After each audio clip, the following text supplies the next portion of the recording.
O complemento sobre essa questão de maternidade espiritual, e que na verdade não faz sentido na explicação deles, é que na verdade assim, se eu sou atacado e considerado como mãe espiritual dentro da doutrina de maternidade espiritual, se eu sou mãe espiritual porque eu falei a palavra para as pessoas e eu não bolava as palavras, a maior parte do que eu fazia a nível de pregação, eu entendo que era via entidade espiritual, uma entidade passar a palavra para mim, depois eu repassava os demais, mas se isso me categoriza como mãe espiritual, automaticamente é assim também com as outras lideranças espirituais.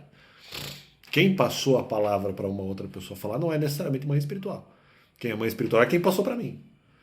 Mesmo que ela não tenha exatamente bolado essas informações. Seja porque alguém, pessoa física, passou, ou até mesmo uma entidade espiritual tenha passado as informações para o pregador que passou para mim.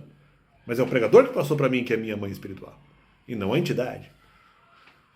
Porque eu, quando fui chamado de mãe espiritual, é porque eu passava as informações para as pessoas. A entidade passava para mim, depois eu repassava. Né?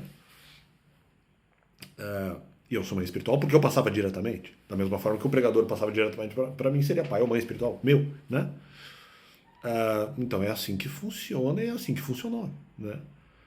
Se de alguma forma não houver maternidade espiritual no sentido de que não é quem passa a informação, mas quem a inventa, vamos dizer assim, ou quem a mentaliza, então a entidade espiritual, pelo menos também é tão mãe espiritual quanto eu, ou mais.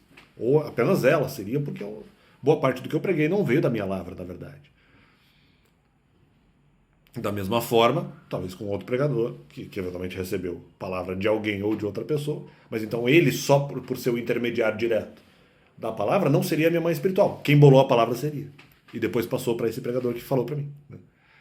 Então, mas eu fui chamado de mãe espiritual por contato direto com as pessoas.